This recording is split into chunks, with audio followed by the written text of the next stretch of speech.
1 level in every single class and be a level 1 barb, level 1 fighter, level 1 warlock, level 1 What? You can be more than 2 classes?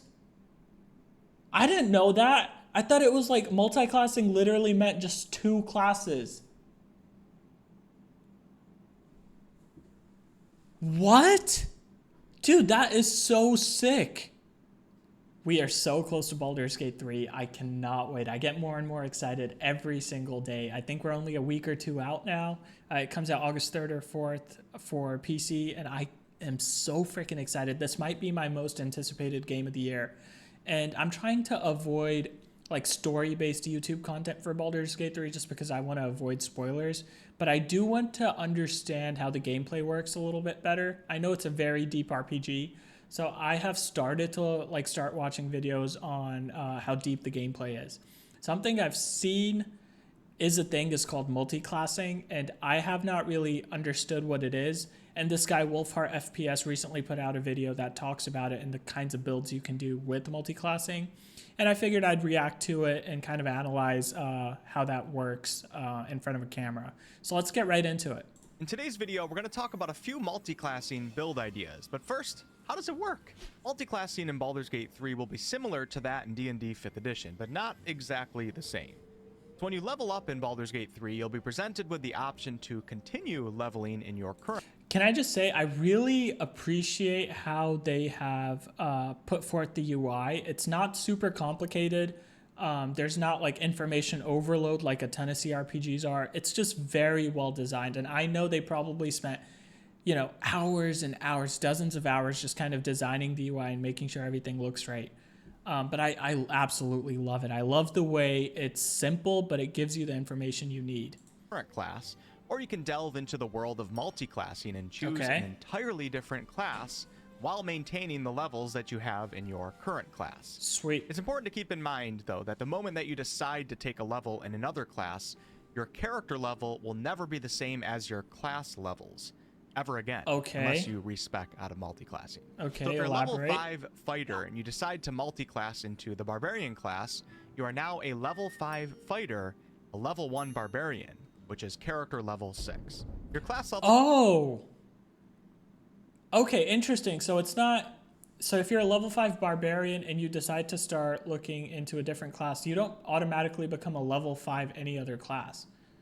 You just add 1 point to the level of the other class. Okay, and then you add those together to get the class or the character level. That makes sense. That's a good way to balance things out. Levels and character level will never be the same again. Now, the reason why it's important to understand this concept is because some things in the game are tied to your character's level, such as your proficiency bonus increase, which happens at character levels 5 and 9, and also 13, but we're not reaching 13 in Baldur's Gate 3. And also, the amount of XP required to level up is scaling off of your overall character's level. Your class levels are very important as they determine what class features are given to you. So when a fighter reaches level 2, whether you're multi-classing or you are a pure fighter, they get action surge, but that's class level 2. I see. So character levels give you certain things, class levels give you certain things at certain milestones. That makes sense. So what I'm understanding here is if you stick to one class, you'll get to that class's milestones, I guess, quicker instead of if you multi-class. If you multi-class, you'll get to each class's milestone slower. That makes sense, right? I think for my first playthrough, I will stick to one class just because I don't want to overcomplicate things. CRPGs can be complicated, and this game's supposed to be super deep. For my first playthrough, I just want to understand how the gameplay mechanics work, and I don't want to overburden myself and get into 100 hours into the story and figure out, oh my god, I way overcomplicated this and I shouldn't have. So I think my first playthrough, I'm just going to stick to a single class. Latter playthroughs, I think I'll maybe multi-class. Character level is irrelevant. Also, it's important to note that ability score increases, the thing that you get to do at levels 4, 8, and 12, where you can increase your ability scores or take a feat, Well, that is Okay. tied to your class level, not your character level. Oh. At least that's how it works in D&D 5th edition, but it is Okay. possible that Larian could have messed with this in Baldur's Gate 3. So if you started off by taking 3 levels in one class and then 4 levels in another, you wouldn't be getting that ability score increase until you reach character level 7, while those that stick to one class get that ability score increase at character level 4. Now, some of you might be thinking, Wait. why in I the didn't nine quite hells understand would I want a that. multi-class? So Some of you might be thinking, why in one level cells in another, you wouldn't be getting that ability score increase until you reach character level 7, while those that stick to one class get that ability score increase at character level 4. Now, some of you might be thinking, why? Interesting. So it seems like multi-classing has a lot of negatives. Why in the nine so hells far. would I want a multi-class and make it take longer to get Yeah. certain things and also prevent myself from being able to reach max level 12 in any given class? Well, Okay. the I answer- assume here's my theory. Before he talks, I'm going to give you my theory. I think it's just some people will want to have more abilities across the board, and the only way to really do that is to multi-class, right? Have 2 different classes. Because you won't have as much diversity in terms of the abilities you can use if you're just a single class. answer is quite simple. Many of the actually, pretty much all of the classes in D&D 5th edition and Baldur's Gate 3 are front-loaded, meaning the majority of the extremely powerful, unique features that they get are in the first half of a class level's progression. Barbarians. Yeah, well, that makes sense then, I guess. I guess they almost, you know what? I bet they did this specifically so they could implement multi-classing as a gameplay mechanic. I bet they front-loaded all of these abilities specifically for multi-classing. Because think about it, right? Let's say all the abilities were backloaded. Multi-classing would be impossible because it would take so long to get to those latter levels in a class. Huh. Yeah, everything makes sense so far. I'm okay with all of this. Again, I won't do it my first playthrough, but get rage at later level on, 1. maybe. Druids get wild shape at level 2. Fighters get action surge at level 2. Rogues get sneak attack at 1. Paladins get divine smite at 2, and the list goes. So it seems like it might even be worth it to do like mostly a single class, but if you want like just one ability that you think is just so good, just put 2 levels into that one character or that one class, and now you're multi-class. You didn't have to spend too much time leveling up a different class, and you get that ability that you wanted. That makes sense. That's a good way to almost like push players to multi-class. It's like, as Larian, I think what they're thinking is we've put so much time into making sure multi-classing is a viable option. They're almost like nudging you. You know, it's only 2 levels for this other class to get that ability. Just try it out, right? And as far as I understand, and based on things I've seen in the past, you can change this whenever you want. You can re-level or respec your character whenever we want. That's what I've heard. I don't know. Don't quote me on that, but that's what I've heard. And then don't forget that all of the classes' subclass choices present themselves forgot. between the levels of 1 and 3. And I forgot about subclasses, of course, subclasses. offer their own unique, powerful abilities. Reaching max level in a class, so class level 12, sure, it will be nice as you'll get an ability score increase or your choice of a feat, and perhaps a few other things for some of the other classes, but, I mean, you could also give up class level 12 and instead be a fighter that can rage, or a paladin who has extra sorcerer spell slots and can divine smite till the party's no more. Now, if Yeah. you choose not to multi-class or it stresses you out, and you know what, I will get a new It stresses me out. webcam at some point in the near future. Let's say 200k subscribers, I'll finally upgrade my damn webcam, okay? But if you You don't need to upgrade your webcam. You look just good as you are, man.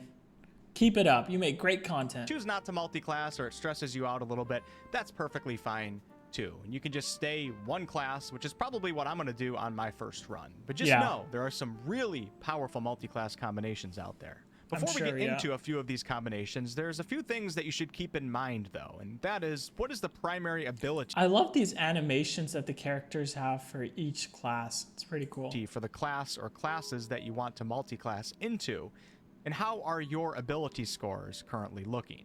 Sure, you can multi-class as much as you want in this game, but are you really set up for it is the question. For example, if you're a sorcerer, and sorcerers use charisma to power their spells, and you multi-class into the cleric class, which uses wisdom to power their spells, well, your ability scores may not be looking that great for that. And it may even be really hard to make your ability scores look good for that, as you only have a limited amount of points to spend in character creation. Right. And spreading them too thin is not always a great idea. Right. For example, if you maxed out charisma, dexterity... Can I just say, like, all of these little icons that they've created for these statistics and even like the classes look so good. How many AAA developers put in this much detail into the little like icons like this? Like not only this is super well detailed, but I even saw for the classes here, look at how detailed that is. That's so amazing. Like they didn't have to do that. They could have made these little icons just very simple, tiny logos that have no impact whatsoever. Like just like the outline of a hand for strength or a bicep for strength, just the outline of a shoe for dexterity, but it's completely shaded in. It's like artwork. They put in like so much love into the game. Like they did a lot of things they didn't have to do, which is what makes me think that this is going to be an amazing game. A great idea. For example, if you maxed out charisma, dexterity, and constitution... Like, look at the shading and everything. Like, this is, like, something they put work into. You can tell they put work into this. Amazing. I know this has nothing to do with multiclassing. I just wanted to mention that. I'm so excited. To help out your sorcerer and character creation, 3 great ability scores to invest into for a sorcerer. And you ended up dumping wisdom or didn't put much into it because you didn't have any points left. And then you decide to multiclass into the cleric class. Many of the cleric spells that you get are going to be a bit gimped in your hands. Although it's important to note that not every spell or feature in this game goes off of an ability score, and you can plan your multiclassing build around using the class features or certain spells that are not necessarily tied into ability scores. But with that said, when you can find 2 classes that share a primary ability, such as the sorcerer and warlock, both of which have spells that are powered by charisma, well, then you don't have to worry as much about spreading ability scores too thin to please both classes. So if you're doing like a very charisma heavy character, I guess it would make sense to be a sorcerer and a paladin. I like that because you can really immerse yourself in the role-playing aspect. I feel like charisma will probably help out a lot in terms of dialogue as well. So if you want to go for a very charismatic character, multiclassing might be a good idea, right? Because you're going to reap the benefits of both classes just because you're going for a charisma build. I like that. That's a good way to diversify builds without having to make it too much more complicated. I actually really like that. This is good for like ladder playthroughs and stuff. I think this mechanic alone is something that will make me want to come back to the game after I beat it the first time. Very replayable. Excellent combination when thinking about ability score optimization. Well, Wolf, what about the prerequisites required for you to meet in order to be allowed to multiclass? Larian did away with those prerequisites, so you can multiclass into any class that you want at any time. And yes, that means you could technically take 1 level in every single class and be a level 1 barb, level 1 fighter, level 1 warlock, level 1... What? You can be more than 2 classes? I didn't know that. I thought it was like multiclassing literally meant just 2 classes. What? Dude, that is so sick. So you could be every single class with 1 character. I mean, that might be kind of stupid because you're not going to be super powerful. You're going to be a low-level class in all of them. In all the classes.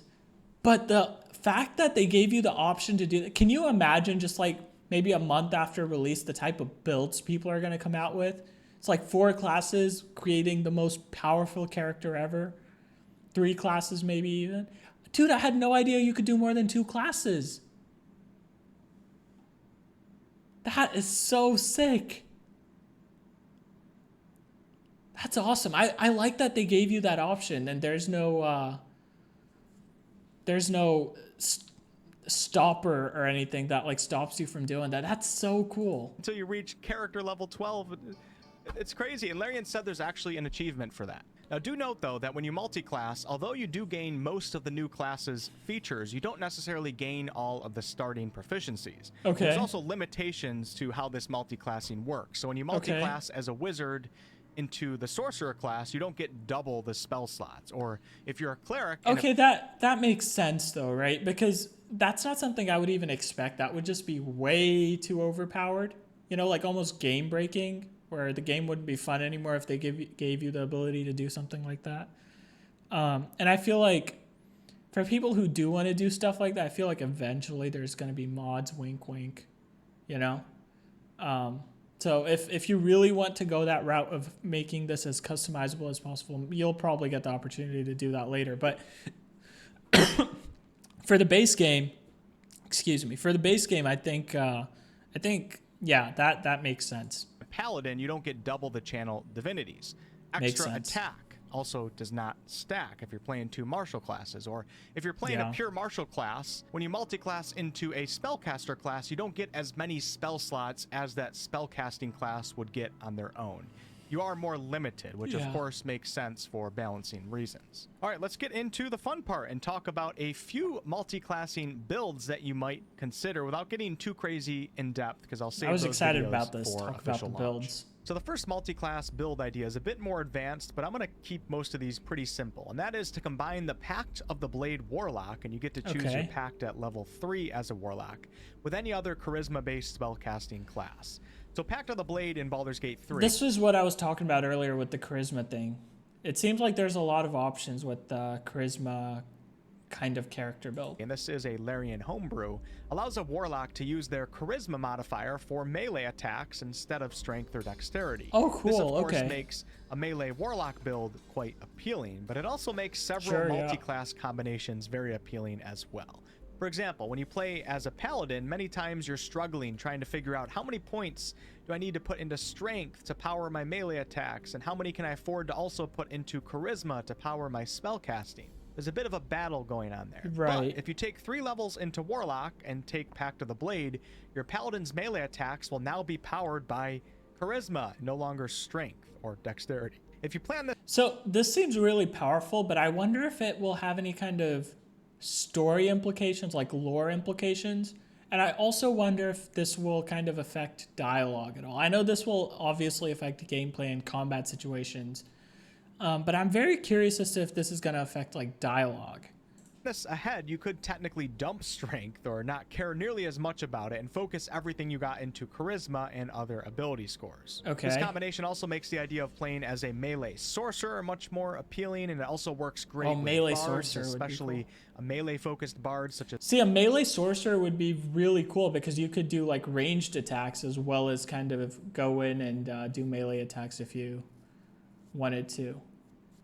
I like that. A swords bard or a valor bard. Also, don't forget that warlocks get Eldritch Blast and Hex at level 1, and Eldritch Blast is one of the best cantrips in the game, especially when you get invocation. Oh, what I just realized, what I think he meant by melee sorcerer is a melee character that can do magic that helps the melee itself, not a sorcerer that can like do sorcerer stuff from afar and also do melee. I don't think that's what he meant. For it, and Hex is like Hunter's Mark. You put it on enemies and deal additional damage. The Pact of the Blade Warlock multi-class, where you put 3 levels into Warlock, is going to offer some amazing build potential, and I'll definitely have a few builds out over the coming months. The next multi-class combination, and do note that I have been looking at the Dungeon Dudes YouTube channel for these ideas. I will leave a link below to their channel in the video description. They are a fan. Oh, by the way, this video will be linked in the description. I don't know if I already said that, but he's really good at putting out good Baldur's Gate 3 content. So, yeah, check it out. Fantastic tabletop-focused channel. And this multi-class idea is a little bit more simple. And the focus of this one is getting the Fighter's Level 2 feature called Action Surge, which allows you to take an additional action on your turn once per short rest. See, that's super, super powerful. Being able to take another action point, let's say you want to move a little bit further, or you move just far enough and you just want to get an attack off or something. I feel like that really matters, or at least it did in Divinity Original Sin 2. So I'm going to assume it matters a lot in this game as well. So that's a very powerful ability. So 2 levels into fighter combined with any martial base. Literally, I think I'm gonna do this in my first playthrough. Now that I think about it, 2 levels isn't that much, and that's such a good ability to have in literally any class that I might do any other class and just put 2 levels into fighter, just so I can have that one extra action point. Class, but actually, this can be really useful for any class in the game, as getting that additional action once per short rest can make a huge difference in a round of combat. And if we think about combining this with spellcasters, which might not be as optimal as martial classes, but think of playing as a wizard or sorcerer and being able to use action surge to cast 2 fireballs at the start of a combat encounter. Oh, that is so powerful. That is so powerful, especially at the beginning of the game. Right, I feel like later on in the end of the game, you have so many options, and even like your equipment will provide you certain extra abilities or whatever else, right? But at the beginning of the game, that's going to be so powerful, and it only takes 2 levels into fighter, so it's going to be in the beginning of the game. That's a very powerful ability, and that might be what I might end up multiclassing just to do that. Forget that fighters at level 1 get proficiency with all weapons and all armor, so this now opens up new builds that are focused around your equipment. And in a game like BG3, where there's going to be so many magical weapons and armor, this is going to be quite fun. Fighters also get to choose a fighting style at level 2, which can be useful for basically every class, as not every fighting style is based on a this whole animation with the staff looks really cool. Specific weapon choice. The next multi-class combination focuses in on getting 2 levels into Paladin for their Divine Smite melee spell, and then combining that with other melee classes and subclasses, and this can be really, really powerful. This is a great way to give your... Multi-classing is becoming more and more appealing, guys. This is such a well-done mechanic, it seems. For a fighter, I'm saying all of this without having done it, so please, if a month from now multi-classing is like the worst thing ever, forgive me. I didn't know. Spellcasting, and of course, being able to Divine Smite on melee weapon attacks is really, really, really cool and deadly when you're actually not a full-on paladin. And then also, you can't forget that all of the charisma-based caster classes in the game will now gain weapon proficiencies and armor proficiency from your level 2 paladin. Once again, adding in nice options for your casters to begin to get up close and personal. Since Astarion is so popular, we have... Yeah, if you're going for melee, those 2 points in Paladin might be worth it. Of course, have to throw in the Rogue here. And the Rogue multi-class can be great for not just combat, but also more RP, non-combat gameplay. Do they get backstab? Sneak attack at level 1 and also sneak attack, expertise.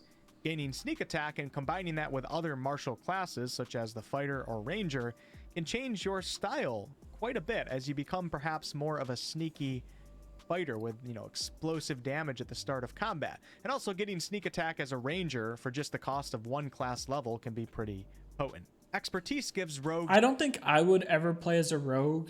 I like to be pretty, in most games, loud and guns blazing kind of character. So I don't, even in Original Sin 2, I didn't utilize sneak a lot. I usually just went in and blew everything up and just got into fights and whatnot. I didn't really have to steal many things, or I would fight the enemies and then just loot all the stuff around them or something. So I don't think I'd utilize Rogue too much, but maybe that will change in Baldur's Gate because it is a deeper mechanic. I'm not sure.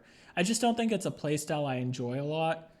But we'll see. We'll see how good Rogue is. Double their proficiency bonus in 2 skills, and being able to get expertise as pretty much any other class can really pump up your skills game in Baldur's Gate 3. Now, if you want to get more advanced with the Rogue multi-class, you could start thinking of the Rogue subclass of the Assassin and their level 3 feature called Assassinate.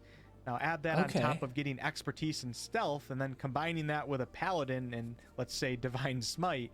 Some really interesting synergies that we have going on here. Next up is a multi-class build focused on taking at least 1 level in Cleric, because Clerics get their subclass choice right away at level 1. And those of you who are familiar with these subclasses would know that the Cleric has a lot of choices, and each subclass choice comes with its own... The game looks so beautiful. Proficiencies, some of which include martial weapon proficiency and heavy armor proficiency. So if you took 1 level into Cleric and became a War Domain Cleric, well, you just gave yourself heavy armor proficiency and martial weapon proficiency at the cost of just one level into cleric. And at the very beginning of the game, too. That's crazy. See, I'm glad I'm watching this video because I don't think I would be able to figure this stuff out on my, I mean, maybe I would, but like that'd be a lot of information to read before I like figured this out and caught on to stuff. But that's super powerful. That might be something worth doing towards the beginning of the game because it's one level, right? How much is it going to hurt? And it's really cool to combine this with other classes that don't get those proficiencies. As a level 1 cleric, you also get some really great cleric spells where you don't necessarily need a good wisdom score to use well, such as Bless or the cantrip Guidance, which is one of the most useful cantrips in all of BG3 when speaking of non-combat use, and even getting Healing Word as a level 1 cleric just to use it to be able to pick up downed enemies from afar can be really powerful. And the final multi-class of today is focused on getting the Barbarian's Rage feature, which only requires one level in Barbarian. And Rage, of course, increases your damage with melee weapons, and it makes you tankier as you are resistant to physical damage while raging. So combining... You know what I might do? I might do a Barbarian main class and then put, I think it was 2 points into Fighter to get that extra action point. That might be a good combination. One level of Barbarian with other classes that focus in on melee weapons, such as Fighters. This is actually really great for the Fighter class. Having Rage can add a lot to a build. Also, the idea that might be a good multi-class Barbarian and Fighter. I think that might be my first run right there. Raging Rogue is pretty cool, right? Wolf, you changed my mind through the course of the video, man. I went into this thinking I'm not going to multi-class my first playthrough, but this looks so awesome. Right. And that'll be it for this video. Just note you don't always have to be like completely optimized when you multi-class. You can, you know, take a few levels in Druid to get Wild Shape just because you want Wild Shape. It's not... I feel like that's where people mess up when they play games like this, right? I don't want to say anyone messes up when they play games in any way, but like if you're just worried about optimizing the whole time and you're reading through wikis before you've even started the game and stuff, and you want to know what you're going to do, and you're going to literally follow a guide to put every point in the exact correct character or class or whatever. I feel like it takes away the enjoyment of having choice. Yeah? Like, this is an RPG. The whole point of an RPG is to make choices that get you to different endings, that get you to a different character build, that help you customize. I feel like Larian did a lot and put a lot of effort into the game to simply give players the opportunity to make mistakes. And if you are only using wikis and other people's decisions to make your character and go through the story, then I feel like you're almost playing it wrong. I don't ever like to say people play a game incorrectly, but you're kind of playing the game incorrectly, right? If you're only using other people's decisions. So I think videos like this are really good to like get those ideas flowing, really start like planning out what kind of class you're going to do, start taking notes on what you think is interesting. But at the end of the day, make the decisions on your own. These build videos will be great in terms of inspiration, but I think you should try to not utilize a build video to the T and do exactly what another YouTuber did. Because they built such a great, deep system, and I think it'll pay off to make decisions on your own and face the consequences on your own and have your own story. And I'm so excited. Necessarily the end of the world. Now, some multi-class combinations are certainly not going to be that powerful, but depending on the difficulty that you're playing Baldur's Gate 3 and also your knowledge on the overall game, you still might be able to navigate, you know, several different weird, less potent combinations. So thank you all so much for watching, and be on the... So I think Divinity Original Sin 2, I did the difficulty that was one above the normal, or one above right in the middle. I forget what it was called. Not the hardest, but not normal, just one above it. And I think a lot of people on YouTube, before I played the game, I looked up like, what's the best difficulty? Is it really that hard? A lot of people said that no, Original Sin 2 is not hard at all. If you've played any CRPG before, you should definitely choose the hardest difficulty. I don't think that's going to be the case with this game. And frankly, it wasn't really the case for me with Divinity Original Sin 2. The hardest difficulty was really hard for me. I struggled a lot with that hardest difficulty, so I could not do it. Normal might have even been okay. The difficulty I did play on was even too hard at times. There were certain enemies that just would not go down. And yeah, with Baldur's Gate 3, I think I'm more worried about just like enjoying the game because it's so long, right? The game is going to be so long that I don't want to worry about one fight for 6 hours. Sorry for the weird cut, guys. Let's just get right back into it. I don't know what I was talking about before, but let's see what he says towards the end here. Look out for some actual multi-class builds over the next couple months as we play Baldur's Gate 3. And I'll catch you all. Actually, I'll definitely don't forget, check out the join my builds he Discord makes. server. The link is below in the video description. We have a great community over there. And check out the Wolf Apparel. Oh, I think I was talking store. about difficulty. Thank you, Wolf Heart FPS. I will link this video in the description, like I've said before. But yeah, back to the difficulty. I think I'm going to try and play on normal just so that I can actually have fun with the game and not be stuck on one fight for hours and hours. And I want to be able to experiment with like multi-classing and stuff without having to worry about if it's like super optimized, if it's the meta, all of that. So I'm not going to play on the hardest difficulty. I'm probably not even going to play on the hard difficulty. If there's a normal, I'm going to play on normal. If normal's way too easy, maybe I'll restart the game and play on hard.